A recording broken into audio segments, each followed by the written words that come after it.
Olá, amigos da Rádio Vox. Eu sou Alexandre Belei e este é o 6º programa da série Conhecendo Platão, um mergulho nas raízes da filosofia. Vinde, ó Deus, em nosso auxílio, socorrei-nos sem demora. Glória ao Pai, ao Filho e ao Espírito Santo, como era no princípio, agora e sempre. Amém. Bem, pessoal, eu vou começar esse programa dando uma pausa no Platão, para entrar num tema que eu acho que ficou um pouco mal explicado. Bom, vários temas ficaram mal explicados, mas esse, além de ficar um pouco confuso, quem me alertou foi o amigo Marco Aurélio de Nigris, né? Então, se ele me alertou, eu acho que é importante aí dar uma revisada no tema, né? Ele me pediu para dar uma explicada um pouquinho melhor sobre a diferença entre ser e ente. Ser e ente. Tá? E, de fato, eu acho que é muito importante a gente perder um tempinho aí falando um pouco mais sobre isso, porque a gente usou uma... A gente entrou na filosofia pela porta da ontologia. Vocês estão lembrados disso, né? Então, a gente está na ontologia justamente como uma chave de leitura para o Platão. E então, começamos a mapear o território da ontologia e justamente nesse território, esses termos ser e ente são usados o tempo todo, né? Porque, de fato, sem uma compreensão prévia do que significam esses termos, né, se há alguma confusão sobre eles, então toda a leitura que a gente faz usando a ontologia como pano de fundo, ela pode ficar mesmo comprometida, né, vamos dizer assim. Então, bem, o negócio é que não é muito fácil, não é nada fácil explicar esses termos. Isso não é um problema meu, não é uma dificuldade só minha, né? Isso é um problema da filosofia, da própria filosofia. Porque a compreensão do que são esses termos, ela é difícil na raiz, né? Ela é complicada para qualquer um que entre na filosofia. É complicado para todo mundo, né? Vamos dizer assim. Mas tem, por aí, né? Tem muita explicação boa. O de Nigris mesmo, ele me mandou um vídeo de 2 professores, deixa eu ver aqui o nome, eles falam sobre isso, né? Eu não conhecia esses professores, está aqui, é o Dorival e o Newton, e me parece muito bom, um vídeo muito bom, é curtinho, 10 minutos, né? E bom, me parece bom, mas...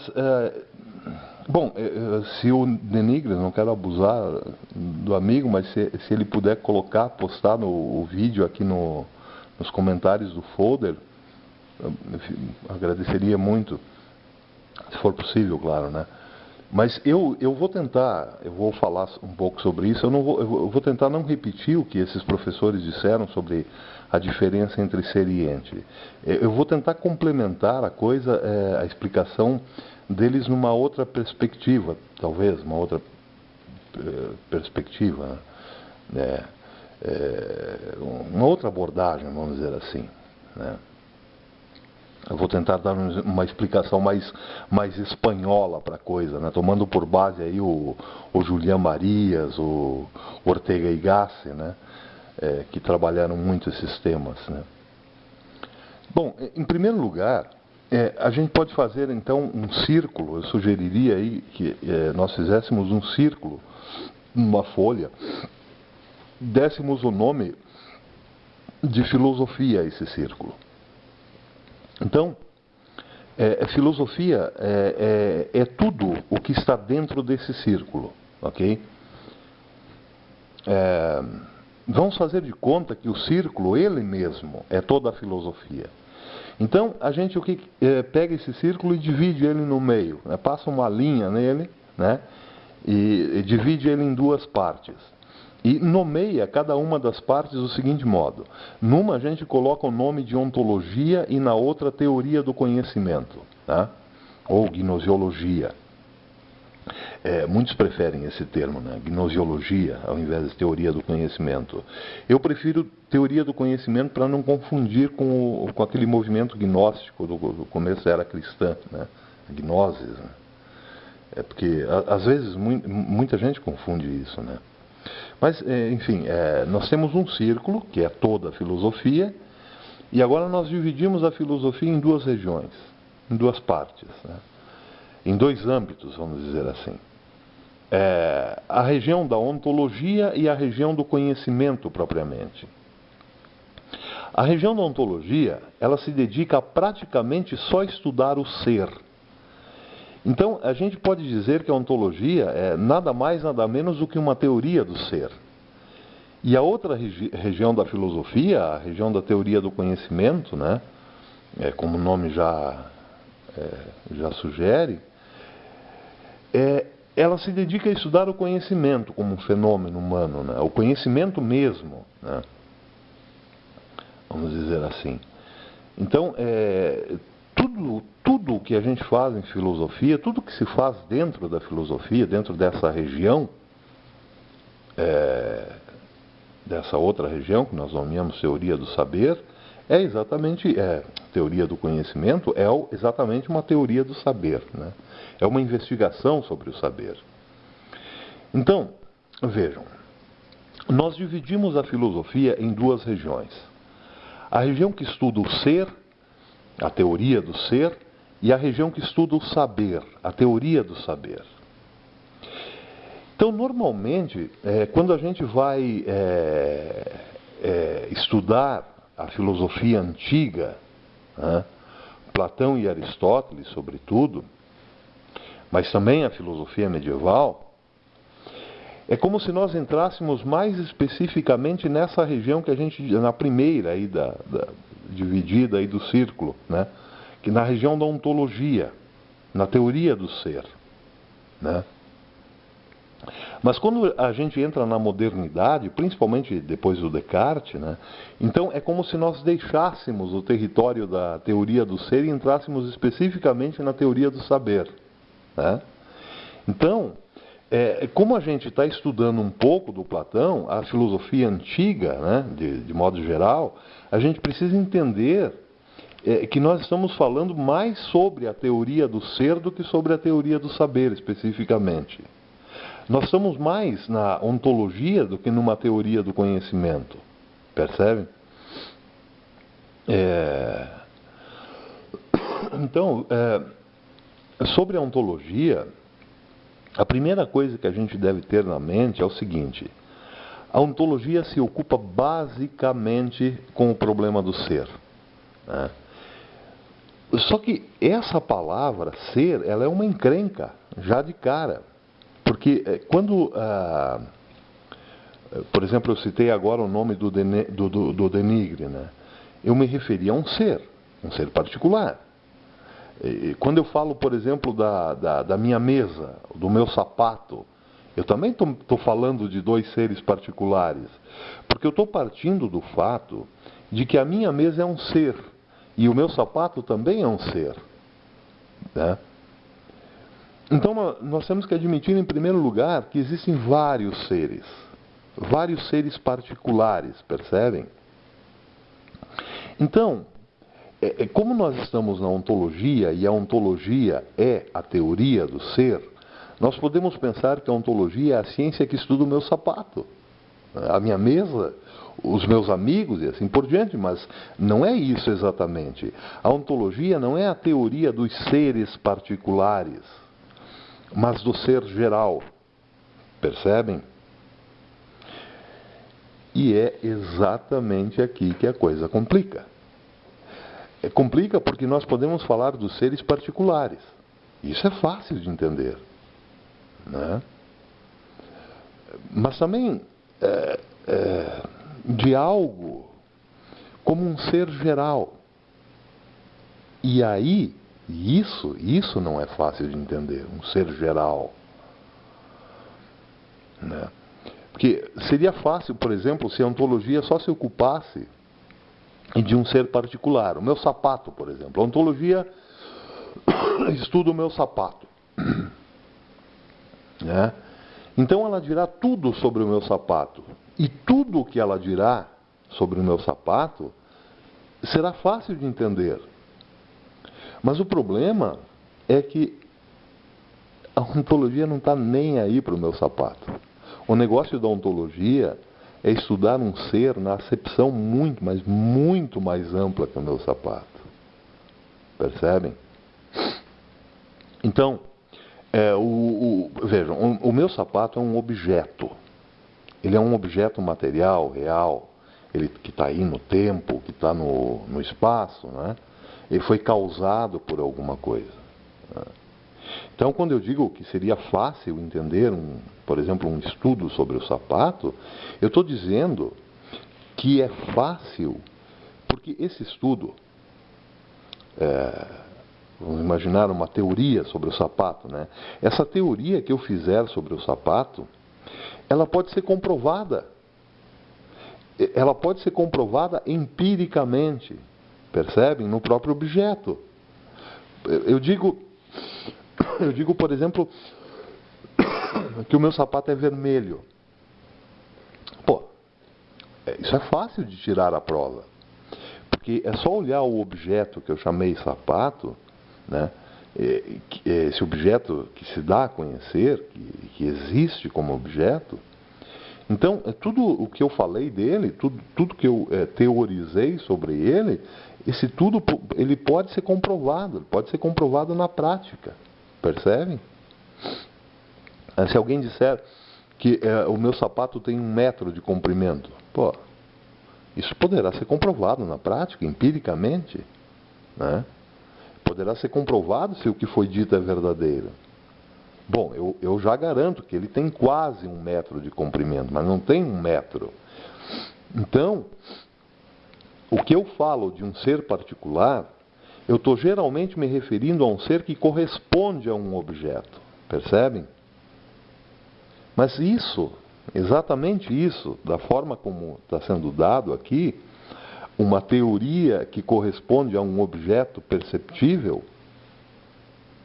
né, exatamente isso,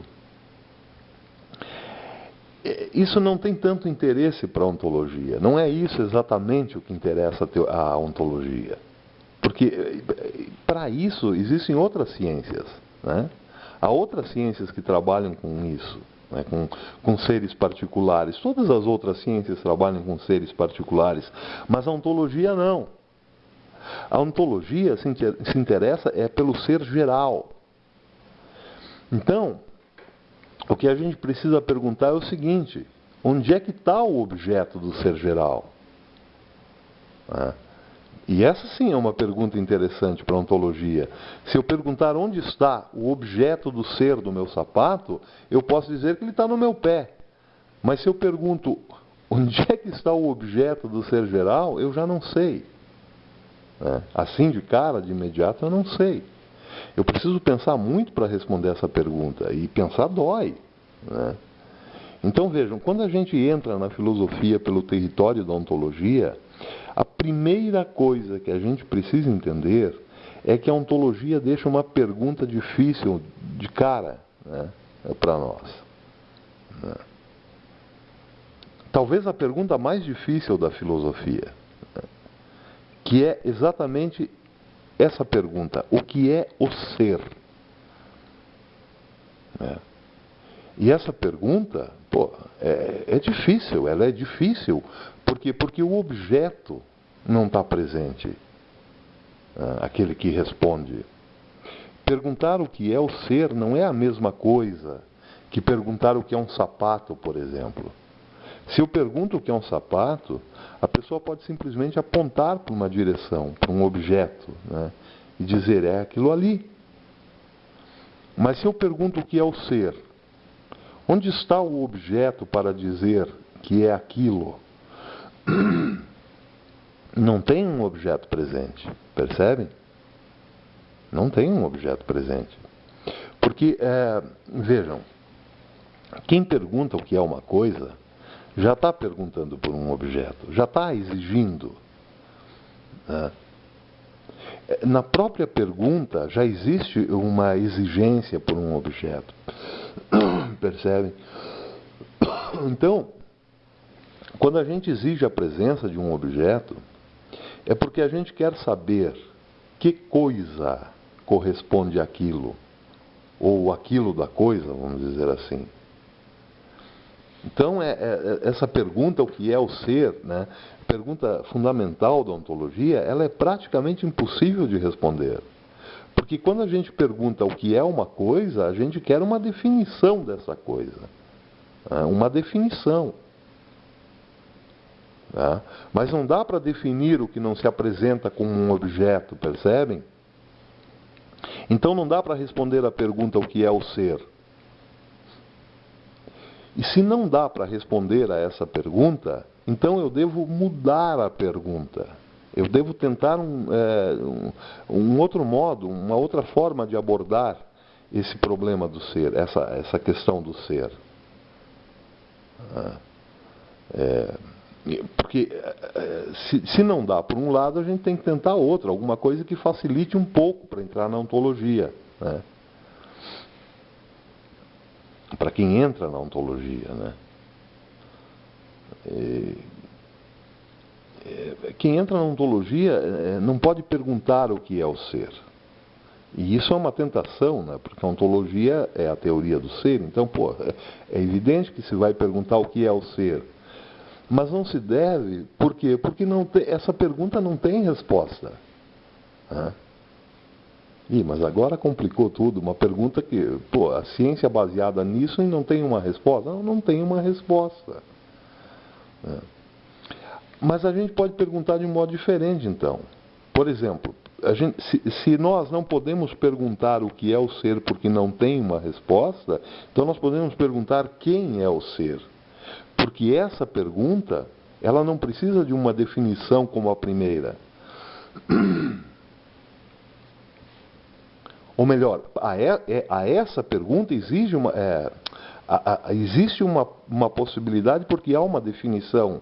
A primeira não tem, não é possível definir o ser. Nós veremos isso um pouco adiante. Mas se nós perguntarmos quem é o ser, nós já temos um caminho aí possível. Né?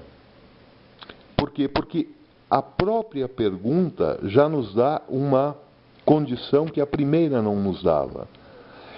Perguntar quem é o ser já nos coloca, já nos dá a possibilidade de uma indicação. Né?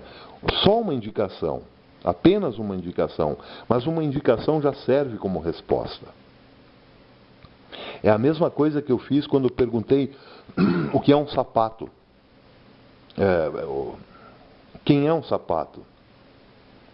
E alguém me apontou numa direção. Apontou sobre um objeto e disse, é aquilo ali.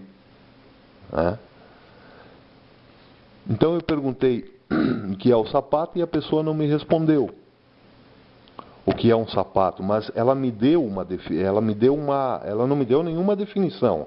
Ela não me disse o que é um sapato, mas ela me apontou o dedo para um objeto e disse, é aquilo ali.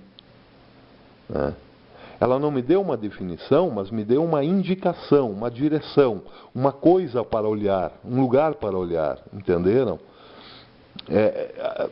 A diferença, porque a gente precisa perceber o seguinte aqui. Há uma diferença entre o que é e quem é. Percebem? Quando eu pergunto o que é, eu preciso de uma definição. Eu estou exigindo por uma definição. Mas quando eu pergunto quem é, basta só que me apontem o dedo para alguma coisa, para coisa. Né? Então, é por isso que a gente trocou a pergunta agora. Ao invés de perguntar o que é o ser, nós agora perguntamos quem é o ser. Mas isso não quer dizer que a primeira pergunta, quem é o ser, o que é o ser, ela é apagada, ela foi apagada da filosofia. Não. A gente está ainda com ela na cabeça, mas agora a gente tem outra pergunta que vai nos facilitar um pouco a vida, né? São duas perguntas agora, na verdade, né? O que é o ser e quem é o ser? A primeira pergunta nós já colocamos isso aqui, esse obstáculo. Ela não pode ser respondida. Não dá para responder essa pergunta. Né? Não dá para responder o que é o ser. Mas a gente deixa a pergunta lá. A gente não vai apagar a pergunta. Né? Enquanto a gente não apaga essa pergunta, ela continua incomodando. Porque, vejam, embora a gente não possa responder o que é o ser, a gente sabe alguma coisa dele. Né? E a gente sabe uma coisa muito importante sobre o ser. Que o ser é aquilo que há de mais geral, né, na realidade. De mais amplo, né, vamos dizer. Então, a gente pode dizer também que o ser é o maior de todos os conjuntos da realidade. Né? Ou também que o ser é o maior conceito que existe. São modos diferentes de dizer a mesma coisa. Né? Que ele é o maior. Que todos os outros conceitos cabem dentro do conceito de ser. Então vejam, se o conceito de ser é o maior conjunto que há, todos os outros conjuntos cabem dentro dele. Né? Então, quando nós perguntamos o que é o ser, a gente já sabe que não poderá dar uma definição do que seja o ser, mas apenas que o ser é o que há de maior. Que o ser é tão grande, né, vamos dizer assim, que tudo está dentro dele. Eu vou dar um exemplo.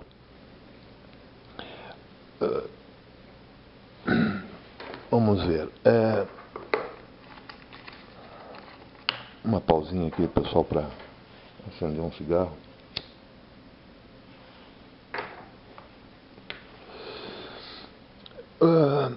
O que seria maior? Um exemplo. Né? Eu disse que o ser é o maior de todos os conjuntos da realidade. O ser é o maior de todos os conceitos que há. Né? Então, eu vou dar um exemplo. O que seria maior? É um conjunto de torcedores de times de futebol ou o conjunto de todos os corintianos, por exemplo?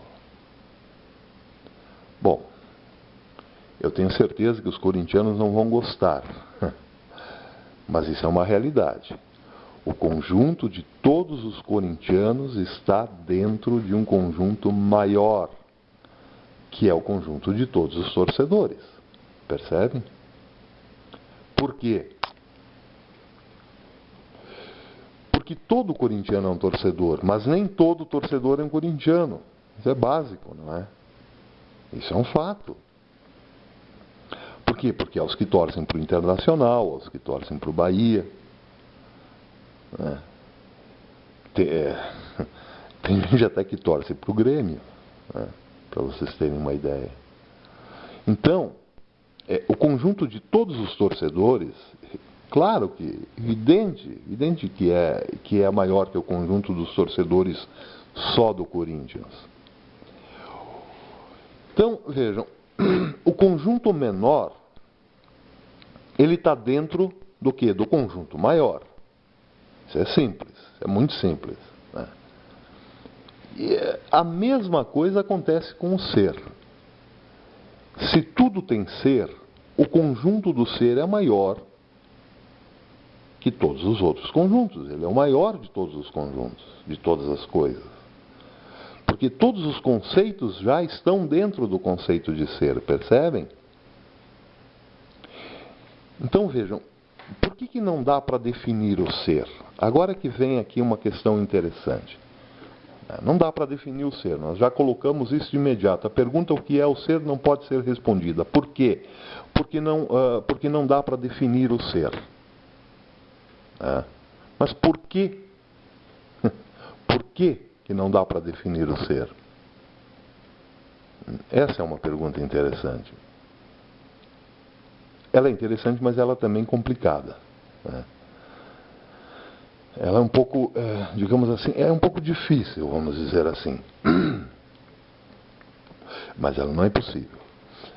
O que é definir alguma coisa? Definir alguma coisa, em primeiro lugar, é digamos assim, é dar a extensão, é medir a extensão do conceito dessa coisa. Tá? Isso parece um pouco complicado. É um pouco complicado, mas vamos tentar por exemplos. Né? Por exemplo, se eu quero definir o que é ser corintiano, eu tenho que, em primeiro lugar, saber qual é o tamanho do conceito ser corintiano, do conceito corintiano. Percebem? Qual é o tamanho desse conceito? Qual é a extensão desse conceito? Então, eu percebo que ele é um conceito grande, claro.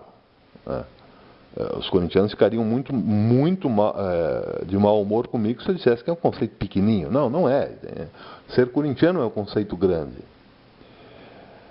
Mas, mesmo apesar de ele ser um conceito grande, ele está dentro de outro conceito, porque senão ele não poderia ser definido. Né? Que é o conceito de quê? De todos os torcedores. Embora o conceito de corintiano seja um conceito grande, ele ainda assim está dentro de outro conceito, portanto está dentro de um conceito maior. Então é por aí que eu já começo a definir um conceito. É por aí que eu começo a medir o tamanho de um conceito. Porque eu preciso saber o tamanho de um conceito, porque eu preciso saber onde ele se encaixa. Percebem?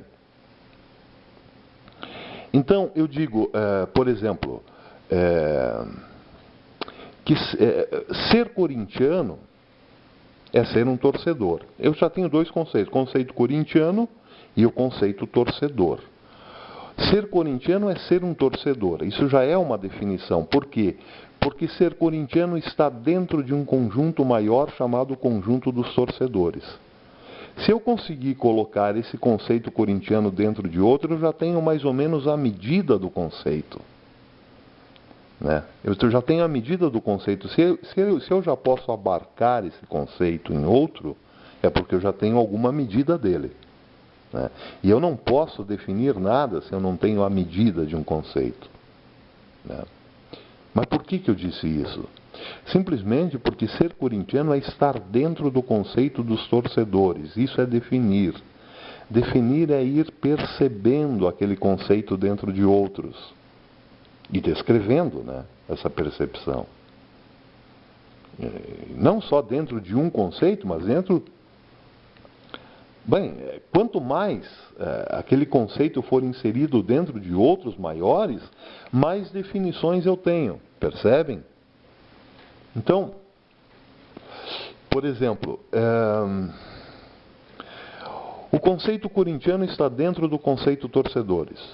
Então eu digo que ser corintiano é ser torcedor. Torcedor do quê? Torcedor é um apaixonado por uma agremiação, por um clube, por um partido, enfim. Mas nós estamos falando do futebol especificamente. O futebol é um conceito, tá? Vamos dizer assim. O futebol é um conceito que está inserido em outro. Futebol é um esporte, tá? Então eu já parto para outra definição. Todo corintiano é um torcedor de esporte. O esporte é uma atividade física, mas nem toda atividade física é um esporte. Mas um esporte é uma atividade física. Então, esporte pode ser definido porque ele está dentro de outro conjunto maior. E assim nós vamos praticamente o dia todo aqui definindo uma coisa. Tá? Se nós conseguirmos colocar um conceito dentro de... encontrar, né, o encaixe dele, onde ele está inserido, em que conceito ele está inserido, num conceito maior, bom, então a coisa vai longe. Aí nós temos muitas definições. Então a gente já pode perceber claramente que é impossível definir o ser. Por quê? Porque se definir é colocar um conceito dentro de outro maior, como é que a gente vai colocar o conceito maior dentro de alguma coisa? Dentro de algum outro conceito? Não é possível. Porque não dá para colocar o maior dentro do menor. Percebem? Então, definir é colocar algo dentro de algo maior. Tá? Vamos dizer de modo bastante simplório. Definir é colocar alguma coisa dentro de outra maior. Por quê? Porque é pelo maior que nós explicamos, né, que nós definimos o menor, nesse caso. Então, não dá para definir o ser, porque o conceito de ser é o maior de todos os conceitos. E onde que a gente vai colocar o maior de todos os conceitos? Não existe onde. Não existe um conceito maior que o conceito de ser. Logo, não dá para defini-lo. Né? Eu vou dar mais um exemplo. O conceito de ser paulista. Tá? Qual que é o conceito de ser paulista? Bom, para saber isso eu preciso de um conceito maior. Qual é o conceito maior? O conceito de todos os paulistas ou o conceito de todos os brasileiros. É evidente, o conceito de todos os brasileiros. Bom, então eu já tenho aqui um conceito maior que o conceito de paulista. Logo eu já posso colocar dentro desse conceito, eu já posso definir esse conceito porque ele está inserido dentro de outro. Tá? Então eu posso dizer a partir daí que ser paulista é ser um brasileiro. É ter nascido no Brasil, vamos dizer assim. Mas existem mais brasileiros ou mais sul-americanos, por exemplo. Não, todo brasileiro é um sul-americano, mas nem todo sul-americano é um brasileiro. Então, o conjunto dos sul-americanos é maior que o conjunto dos brasileiros. Né? Então, para definir um paulista, vamos dizer assim, eu agora posso dizer que ele é um brasileiro e que, portanto, nasceu na América do Sul. E assim por diante. Eu posso definir o que seja uma pessoa que nasceu no estado de São Paulo, um paulista, porque existem outros conceitos maiores que o conceito de ser paulista. Mas sobre o ser, eu não posso defini-lo porque não existe um conjunto maior que o conceito de ser. Então, bom, tudo cabe dentro do conceito de ser, essa é que é a verdade, né? Mas o conceito de ser não cabe em conceito nenhum. Então, vejam bem, nós não podemos definir o conceito de ser porque não existe um conceito maior que o conceito de ser. Mas sobre o conceito, essa palavrinha, né? Sobre o conceito mesmo. O que é exatamente um conceito? Isso também precisa ficar muito claro, porque, vejam, um conceito é uma enumeração, tá? Vamos dizer de modo bastante simples. Conceito é uma enumeração. 1, 2, 3, 4, 5, 6 e assim por diante. O conceito é o lugar dessa enumeração. O conceito, vamos dizer assim, é o lugar onde nós enumeramos uma série de características daquela coisa segundo a qual, daquela coisa que pertence ao conceito, segundo a qual o conceito está se referindo. É uma enumeração de notas que caracterizam alguma coisa. Né? Então vamos pegar o conceito corintiano, por exemplo, de ser corintiano. Né? Vamos imaginar que um conceito seja uma caixinha. Né? E vamos abrir essa caixinha e contar, ver o que há lá dentro, contar as notas características que estão lá dentro. Né? E numerar essas notas que estão dentro dessa caixinha. Essa comparação que eu estou fazendo aqui na verdade, o trabalho que nós fazemos em relação aos conceitos. É como se nós pegássemos uma caixinha, vamos imaginar o conceito de humanidade. Vamos imaginar que seja uma caixinha mental dentro da nossa mente, que nós abrimos essa caixinha e que lá dentro estão todas as notas que caracterizam o que é ser humano. Então, eu estou abrindo, aqui nesse caso eu estou abrindo o conceito e vejo que ser corintiano é, em primeiro lugar, ser apaixonado. Por exemplo, é um exemplo. Porque também apaixonado também é um conceito. porque por sua vez também é uma caixinha que contém lá notas características do que significa ser apaixonado. Mas vamos imaginar, eu estou abrindo o conceito de ser corintiano. Eu abro a caixinha e vejo lá várias notas enumeradas. Primeiro é isso, segundo é aquilo, né? Ser corintiano, primeiramente, é ser um apaixonado. Depois a nota 2, ser apaixonado por um clube de futebol com as determinadas, com tais cores, com tal história. 3, participar de todos os jogos e treinos do clube. 4, ser exigente com jogadores e técnicos mesmo nas vitórias. 5, ser irracional. Não, estou brincando, calma. Tô brincando. Os corintianos que me desculpem, é só uma brincadeirinha. Mas só para dar uma ideia do que é isso, um conceito, né? Porque o conceito, eu quero dizer o seguinte aqui, um conceito é uma caixinha, vamos dizer assim, uma caixinha que a gente encontra lá dentro da nossa capacidade de raciocínio, dentro da nossa mente, né? Que tem dentro dela uma série numérica de características daquela coisa. Então, eu encontro dentro da minha cabeça uma caixa com o nome conceito Corinthians, conceito do que é ser Corinthians. Eu abro a caixinha e dentro dela existem vários itens, várias notas que definem o que é ser Corinthians. Percebem? Então eu tenho dentro da minha cabeça essas inúmeras caixinhas, esses inúmeros conceitos sobre tudo, sobre praticamente tudo. Conceito de sapato, conceito de humanidade, conceito, enfim, conceito do que é esporte, do que é cidadania, enfim, são incontáveis esses conceitos, né, que nós trabalhamos racionalmente com eles, né.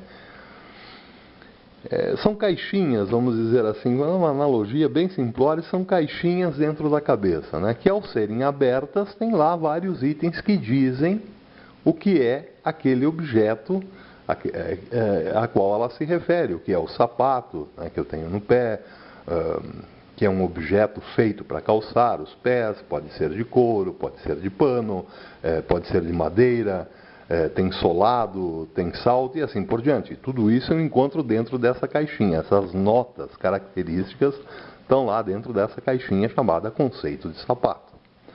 Então, vejam. Agora, prestem atenção nesse detalhe porque ele é importante. É muito importante isso. Quanto menor for a caixinha, qualquer uma que eu escolha aqui dentro da minha cabeça, quanto menor ela for, quanto menor for o conceito, quanto mais pequeno é o conceito, mais coisas nós encontraremos dentro da tal caixinha. Mais notas características esse conceito terá. Percebem? Quanto menor o conceito, mais notas ele tem. Né? Quanto menor for o conceito de alguma coisa, mais itens, mais notas estarão lá contidas, né, enumeradas dentro desse conceito, que ao invés de caixinha também a gente pode chamar de uma unidade mental, né?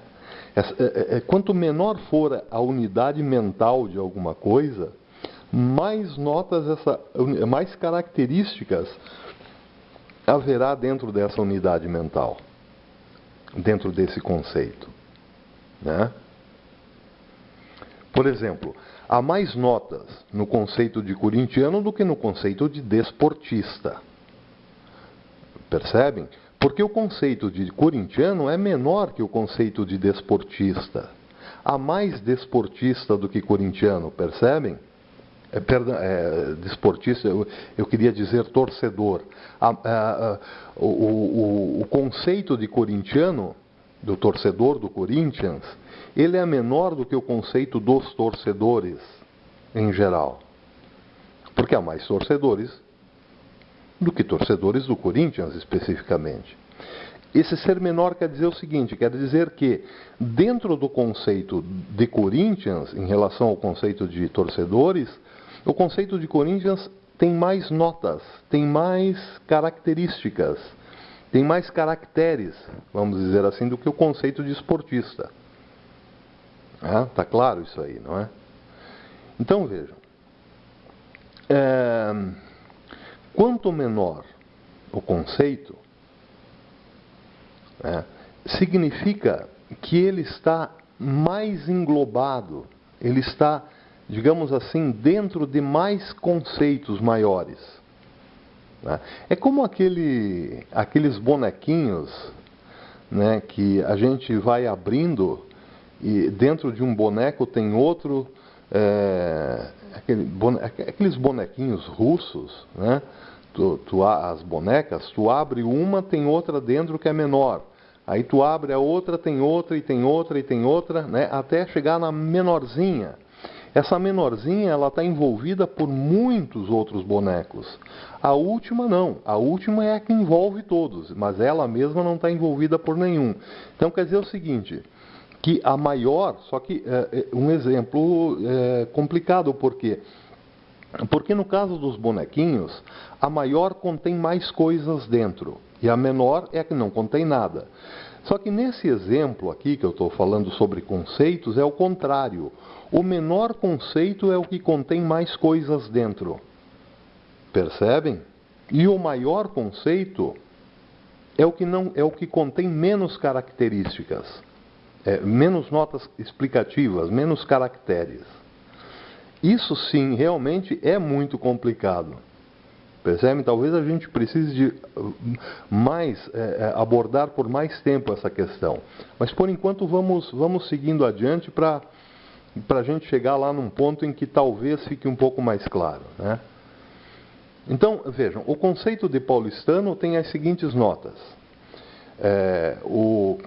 Como eu tinha usado antes. O conceito de paulistano, ele está dentro de um conceito maior que é o conceito de brasileiro. O conceito de brasileiro está dentro de um conceito ainda maior que é o conceito de sul-americano. O conceito de sul-americano está dentro de um conceito ainda maior, que é o conceito de terrestre. Tá? Nesse exemplo, o conceito paulistano tem 3 notas. Eu estou dando só um exemplo. Ele tem 3 notas que caracterizam esse conceito. E essas notas são justamente o número dos conceitos que o estão englobando. O número de conceitos que englobam esse conceito menor, que é o conceito de paulistano, percebem? Já o conceito de sul-americano tem menos notas que o conceito de paulistano, justamente porque não tem. Ele não faz alusão ao paulistano. Ser paulistano não define o ser sul-americano. Percebe?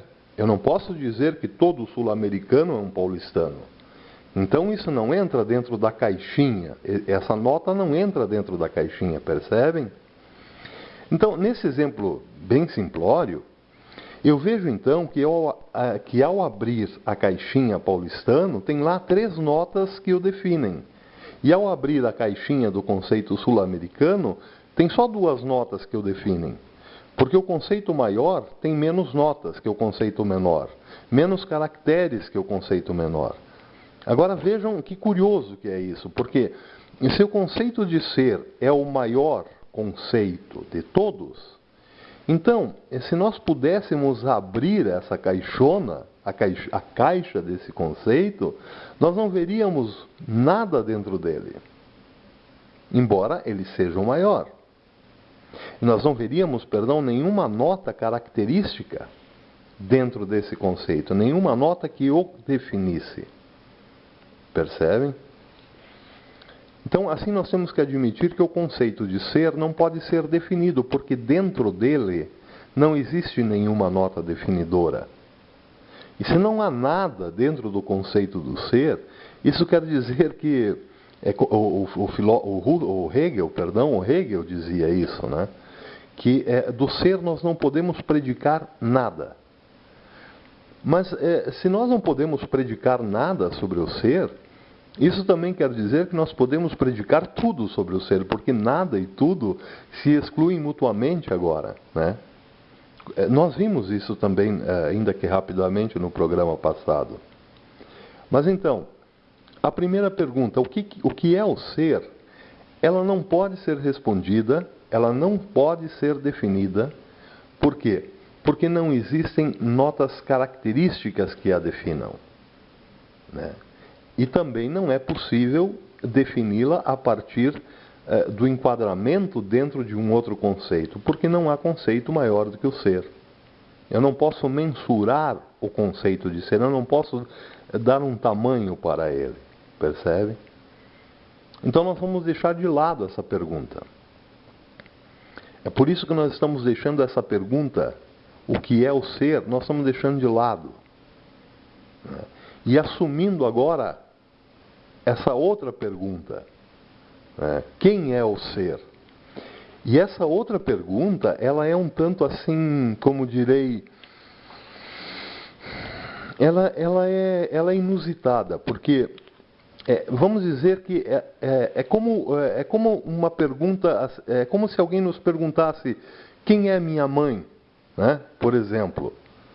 Isso é uma pergunta inusitada, porque primeiro a gente supõe que todo mundo sabe quem seja a própria mãe, né? Mas a pergunta, ela dá algumas impressões estranhas, né? Bem incomuns, né? A quem ouve. Porque a primeira impressão que fica é que a pessoa realmente não sabe quem é a própria mãe. E isso, há uma estranheza, um estranhamento nisso, né? E a outra impressão que fica é que a pessoa não poderia estar viva se não tivesse uma mãe. Evidentemente, ela não podia estar viva, não podia ter nascido se não fosse de uma mãe, né? Mas isso não quer dizer que ela não tenha mãe. Justamente o contrário, isso quer dizer que ela tem uma mãe, embora não a conheça. Então quer dizer que existe essa falta de conhecimento. A pessoa que pergunta quem é a minha mãe não sabe certamente quem é a mãe. Então ela não tem o conhecimento de sua mãe verdadeira, de quem é a mãe verdadeira. E é aí que a gente tem que parar um pouco para perceber aqui o que há de interessante nisso. Percebem? Porque quando nós pensamos que alguém não tem uma informação verdadeira, né? Nesse caso, a pessoa que pergunta quem é minha mãe, certamente sabe que tem mãe, mas não tem uma informação verdadeira, não tem a percepção de uma verdadeira mãe. Não. Talvez tenha a percepção de uma mãe de criação, né? Que substitua de algum modo a mãe verdadeira, né? Vamos dizer assim. Então, o que é isso, na verdade? Nós estamos diante do que exatamente aí? Nesse exemplo, nessa comparação. Nós estamos diante de uma pergunta que já implica uma distinção entre o ser autêntico e o ser não autêntico, né? Ou como diria lá o Parmênides, né? O Platão, nós estamos diante de uma distinção entre o ser que é e o ser que não é. Percebem? Dessa distinção, nós concluímos o seguinte, que a nossa capacidade de entendimento, ela já separa essas duas possibilidades. A possibilidade de haver o ser autêntico e o ser inautêntico. Percebem? Então, se nós já temos essa distinção, quando nós perguntamos, não mais quem é a minha mãe, mas quando nós perguntamos quem é o ser, é porque nós queremos saber quem é o ser autêntico e não o ser inautêntico.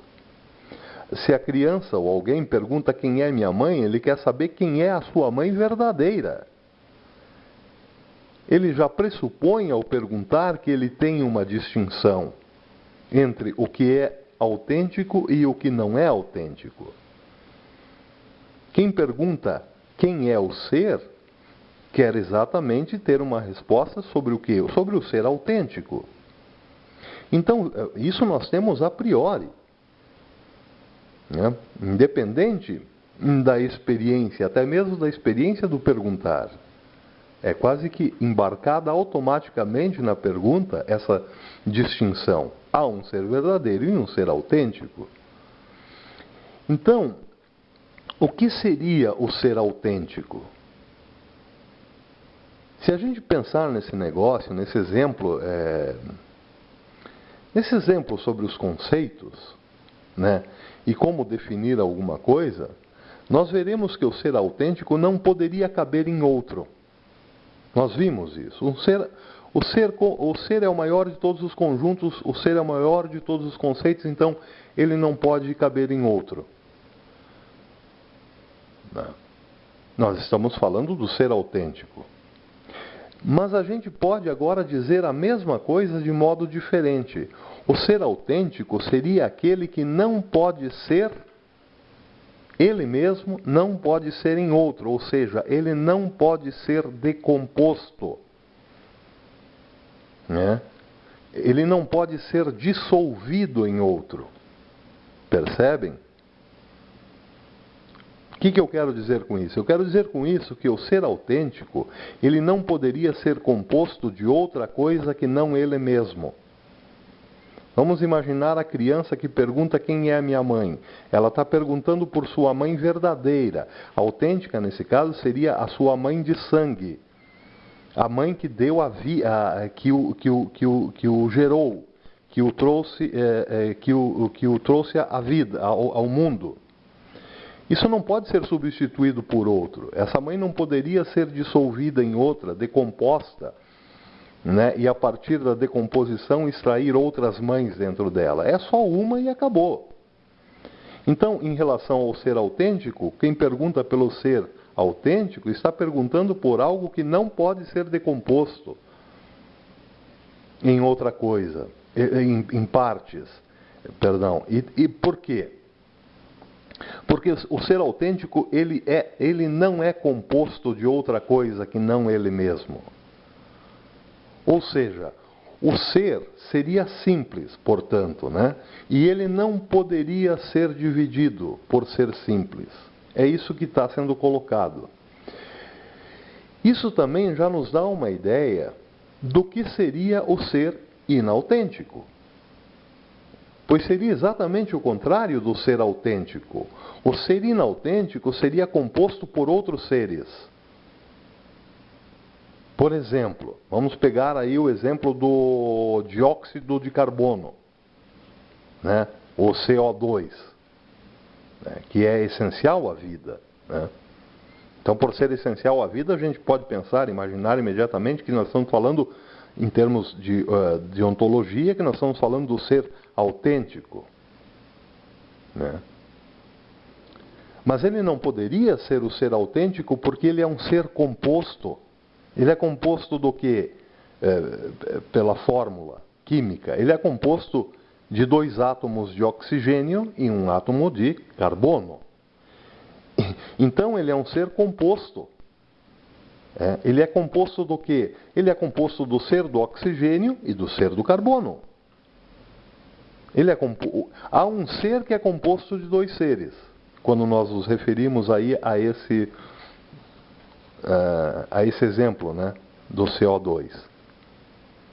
Ele é um ser composto do ser do oxigênio e do ser do carbono. Então, vejam, ele pode ser decomposto. E se ele pode ser decomposto, ele não é simples. E se ele não é simples, ele não é o ser autêntico. Percebem?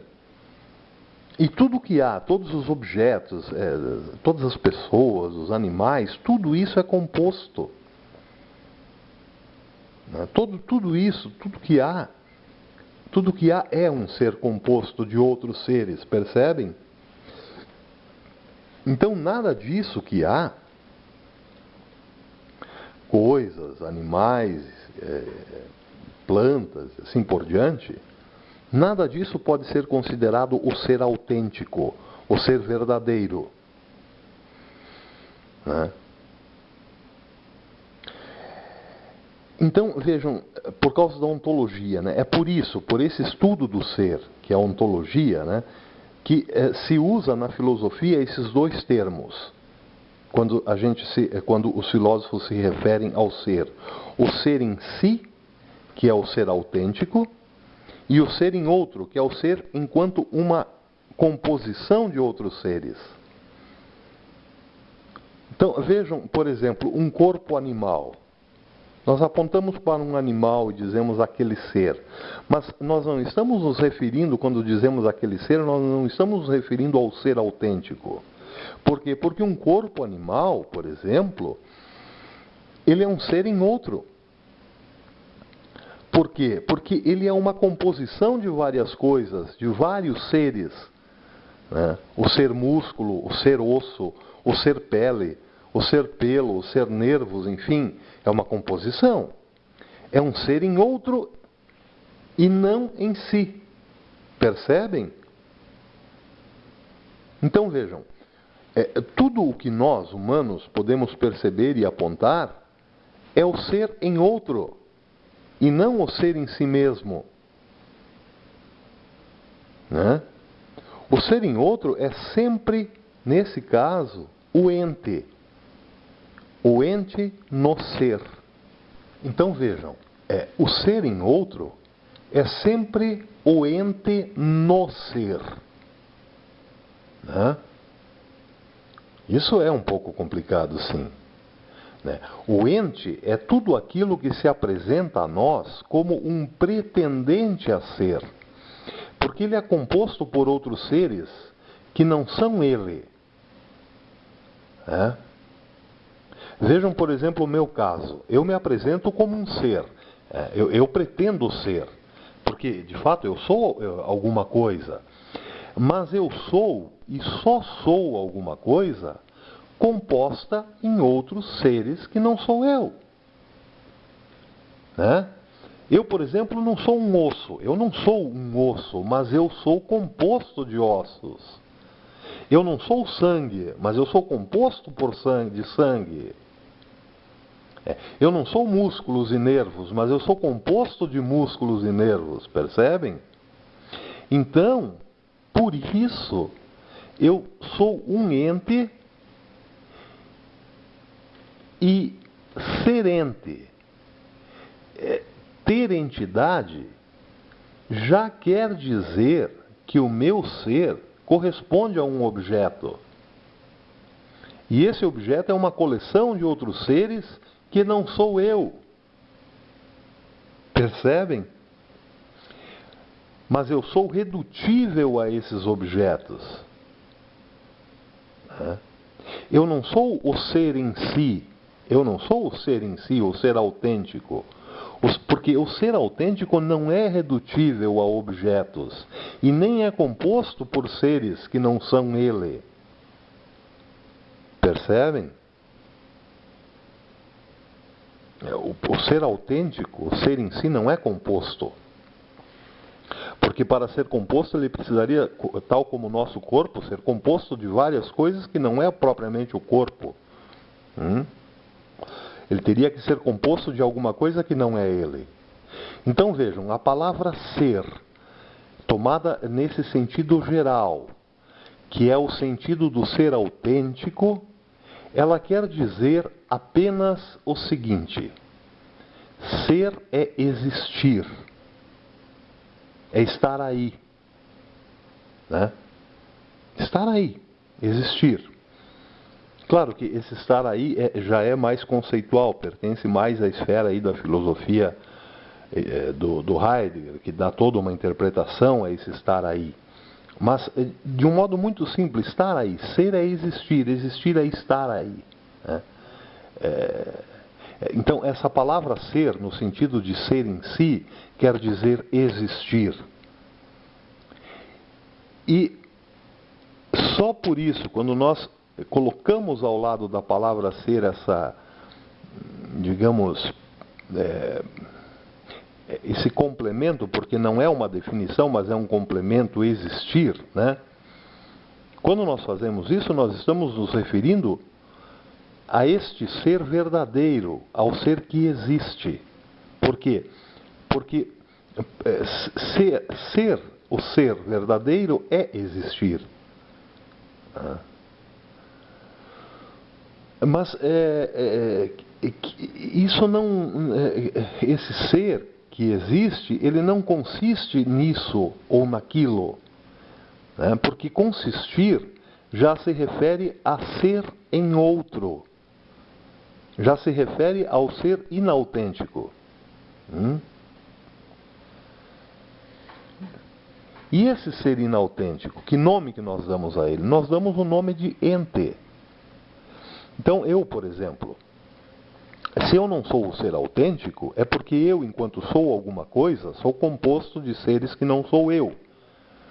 E esse composto quer dizer exatamente aquilo no que eu consisto. Então, existe essa diferença entre ser e ente. Ser é o que existe em si mesmo. Ser é existir, estar aí, né? Como dizem os filósofos existencialistas, né? Principalmente esses filósofos existencialistas da linha heideggeriana, né? E ente, o que é? Ente é aquilo que consiste. Ente é consistir. Ser é existir e ente é consistir. Percebem a diferença? Então, quando nós perguntamos o que é o ser, nós estamos perguntando, na verdade, se o ser existe ou não. Mas quando nós perguntamos quem é o ser, nós estamos perguntando no que ele consiste. E se ele consiste em alguma coisa, ele já não é o ser propriamente, o ser autêntico. Porque o ser autêntico, como nós vimos, nós não podemos dizer o que é. Então, já é o ente. Percebem? A palavra ser, ela tem duas significações. Ela significa existir e consistir, né? É um verbo com dois sentidos. Ser é um verbo com dois sentidos. Mas é sobre esses dois sentidos que nós distribuímos as perguntas, né? Que nós fizemos lá no começo. Que é o ser? Essa pergunta, que é o ser, a gente coloca sobre o sentido de existência. A outra pergunta, que é quem existe, né? Nós colocamos sobre o sentido de consistência. Então, a primeira pergunta, o que é o ser, só pode ser referida ao ser em si mesmo, ao ser em si. E a segunda pergunta, quem é o ser, já nos revela o ente. Ela já nos aponta para o ente. Porque ente é ser de modo a ser em outro, ou seja, consistir em algo. Percebem? Mas a coisa não acaba aí. Quando a gente coloca essas duas perguntas, já surgem mais duas perguntas. O que é existir e o que é consistir, agora se desdobram em 4 perguntas. Né? Seria bom que a gente anotasse essas perguntas. Por exemplo, pergunta 1. O que é existir? Pergunta 2. Quem existe? Pergunta 3. O que é consistir? E pergunta 4. Quem consiste? Então, vamos ver rapidinho, porque nós já estamos indo aí para o final do programa, né? Então vamos apurar um pouquinho, vamos ver aí a pergunta 1 de modo muito rápido. O que é existir? Essa, tal como a pergunta o que é o ser, ela é impossível de responder. Né? Porque na verdade é a mesma pergunta que nós fizemos lá no começo e que não tinha resposta. Né? O que é o ser? Bem, não tem resposta porque existir não pode ser definido. Assim como ser não pode ser definido, existir também não pode ser definido. Por quê? Porque lembram lá do negócio dos conceitos. O conceito ser não cabe dentro de nenhum outro conceito e, portanto, ele não pode ser definido. A existência é a mesma coisa. Ser e existência são a mesma coisa. Porque a existência, ela não cabe em lugar nenhum. Ela não pode caber em lugar nenhum, tal como o conceito de ser. O conceito de ser engloba todos os conceitos, portanto ele mesmo não pode ser englobado. E o conceito, e a existência, tudo se dá na existência, mas ela propriamente não se dá em lugar nenhum. Percebem? A relação, né? Tudo cabe, por exemplo, a minha existência. Tudo cabe dentro da minha existência. Todas as coisas, todas as vivências, todas as emoções, enfim, tudo cabe dentro da minha existência. Mas a minha existência não cabe em lugar nenhum. Percebem? A existência não cabe em lugar nenhum. Tudo cabe dentro da existência, mas ela mesma não cabe em lugar nenhum. Então ela não pode ser definida. Não há resposta para isso. O que é a existência? Não tem resposta para isso. Né? Um dia maravilhoso de sábado, né? Por exemplo, na praia. Vivido na praia. Né? Esse dia maravilhoso vivido na praia, ele cabe dentro da minha existência. Mas a minha existência não cabe dentro de um dia de sábado, percebem? É mais que isso, né? Evidente. Não cabe em lugar nenhum, para ser mais específico. Então, a segunda pergunta é: quem existe? Bem, o meu sapato existe, eu existo, a minha mesa aqui existe, Deus existe, o mundo existe. Né? Então, essa pergunta, sim, essa tem resposta. Né? E é muito fácil responder a essa questão: quem existe? Né? Todas as coisas que estão aí, isso tudo, né, que existe, pronto. Né? E existir consiste em algo. Né? E aqui nós já temos que pular para outra questão, né? Que é a terceira pergunta: o que é consistir? Consistir é consistir em outro, é aquilo que nós falamos. Se eu pergunto o que é o meu consistir consiste em ser outro. Eu consisto numa série de músculos, nervos, ossos e assim por diante, coisas que não sou eu. Eu não sou o osso, mas eu consisto de ossos. Eu não sou nervos e músculos, mas eu consisto em nervos e músculos. Então, eu consisto em ser outro. E isso é consistir. Mas nem todas as coisas, claro, evidente, consistem do mesmo modo. Porque, vejam o caso de um ente ideal, um triângulo. Né? O que é um triângulo? Em que consiste o ser triângulo? O que consiste ser triângulo? Consiste no encontro de três linhas, de três retas. Né? E assim por diante. E a quarta pergunta: quem consiste? Essa também não é uma pergunta que também não tem resposta na filosofia. Porque ela só teria ou terá resposta quando nós pudermos responder a primeira questão: o que é o ser? Quando nós conseguirmos responder o que é o ser, aí nós saberemos quem consiste. Percebe? Porque se um dia a gente souber o que é o ser, então é porque nós saberemos no que ele está dentro. Percebe?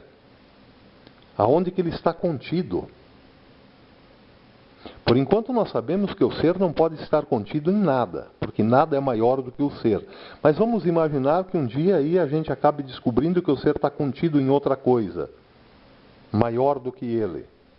Então aí nós saberemos responder a essa questão. Nós saberemos quem consiste. Porque consistir é consistir o ser. Mas por enquanto o ser não está contido em nada.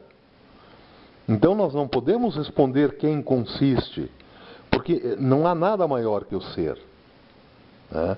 Então, falando sobre o ser e o ente, né, que na verdade é o motivo desse grande parênteses que a gente fez, né? Hoje nós não falamos no Platão para falar um pouco sobre isso, né? Esse problema, ser e ente, é o coração mesmo da ontologia. Né?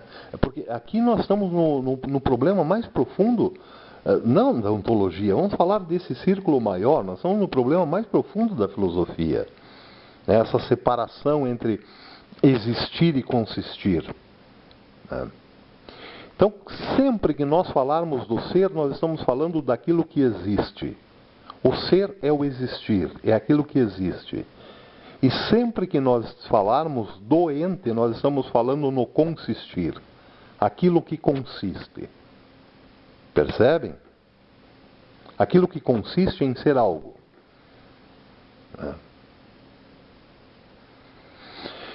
Então nós vimos que daí a palavra ser, ela se aplica nesses dois sentidos, num de existência e no outro de quê? De consistência.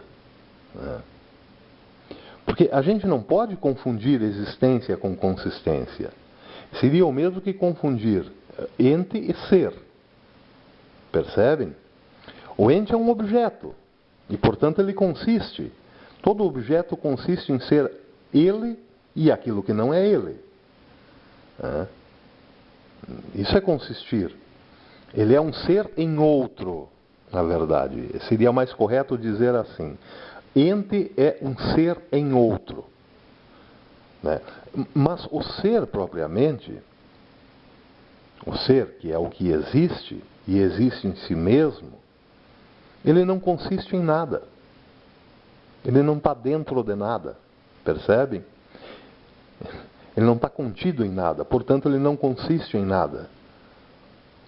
Né? E nem é composto por nada, que não é ele, que não seja ele mesmo, portanto ele não é composto. Isso é realmente difícil. Nós estamos aqui no coração da filosofia. E isso é difícil. Né? Quando diz, a filosofia é difícil, difícil é isso. Essa é uma questão intrincadíssima na filosofia, muito difícil. E não dá, vejam bem, não dá para a gente tratar a coisa com simplicidade. Isso não é simples, porque se fosse simples, não seria o problema da filosofia. Né? A gente pode facilitar um pouco, tentar facilitar um pouco a coisa. Uma das formas até de facilitar esse problema do ser, né, é usar a palavra Deus. Né? Não é o adequado aqui nesse âmbito específico da filosofia, não é. Mas é uma possibilidade de ir facilitando um pouco a compreensão.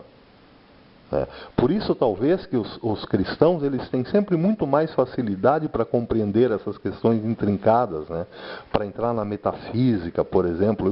O cristão sempre compreende muito mais rápido. Isso quem diz é o professor Antônio Donato, não sou eu. A experiência dele nessa área, né, que é muito vasta, ele diz, o cristão ele tem muito mais facilidade, ele entende em pouco tempo aquilo que um ateu, por um materialista, leva 20, 30 anos para compreender no âmbito da metafísica, essas questões intrincadas aí no âmbito da ontologia, um cristão entende em 2, 3 anos, percebe? Porque a gente a gente sempre acaba fazendo essa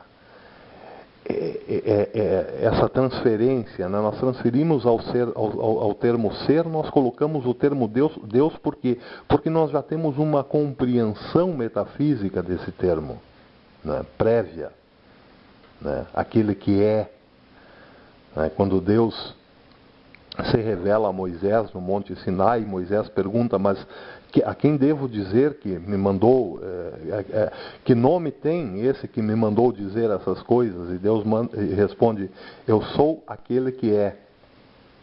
Eu sou. Diga que eu sou te mandou. Percebem? Isso já dá ao cristão, ao crente, ao religioso, de um modo geral, das 3 grandes religiões monoteístas, já dá uma compreensão maior sobre a metafísica, né? Então vejam, o ser, o termo ser, né? O ser em si, né? É a existência metafísica, e o ente é o consistir objetivo, a criatura, né? Mas toda criatura é algo, é o ser também, mas o ser em outro. Percebem? Mas, vejam, esse realmente é o assunto da filosofia. E a gente não pode ter a mínima pretensão de tentar esgotar esse assunto numa hora, num programa. né? Claro que a gente vai falar dele sempre, na medida do possível, né? Mas eu acho que, por enquanto, se não complicou mais a situação, e espero que não, eu acho que já dá para a gente ter uma certa noção da diferença entre ser e ente. Porque também agora compete a cada um fazer essas reflexões por si próprios, né? Com esses elementos, né? Então acho que por enquanto a gente pode ficar por aqui, né? E no próximo programa, então, retomar o Platão do ponto em que a gente parou, né? No programa número 5. Né? Então é isso, pessoal. Acho que nós hoje encerramos aqui o problema, né? Não esgotamos o problema. Vamos dar uma pausa a esse problema porque ele continua indefinidamente, né? Então é isso. Fiquem todos com Deus, né? Uma boa semana a todos. Só um minuto, pessoal. Eu lembrei agora. Desculpem. Eu estava esquecendo uma coisa realmente importante, né? Quer dizer o seguinte: a partir de hoje, a partir desse programa, né, ou melhor, esse programa ele já passa a ser um autêntico programa de rádio. Porque até ontem ele não era um autêntico programa de rádio. Por quê? Porque ninguém havia me pedido até então para que eu mandasse um abraço para fulano, ninguém me pediu, manda um abraço para fulano de tal.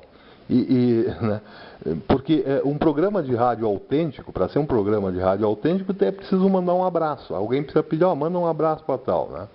Então, ontem alguém me pediu para mandar um abraço. Né? Isso ainda não tinha acontecido. Eu nunca vi nenhum programa de rádio sem que o locutor mandasse um abraço para alguém, para algum ouvinte. Né? Então, como ninguém tinha pedido isso ainda não era um programa de rádio autêntico, né? Como ser autêntico. Então eu quero mandar um abraço para o Magdiel Linhares, né, que fez esse pedido. E por causa disso, por causa do Magdiel, né, desse pedido, esse programa a partir de hoje passa a ser um autêntico programa de rádio. Magdiel, um abraço, meu amigo. Fique com Deus. E um abraço também, embora não tenham me pedido, mas um abraço para todo mundo que está ouvindo, e para quem não está ouvindo também. E até a próxima semana, pessoal, se Deus quiser. Um abraço.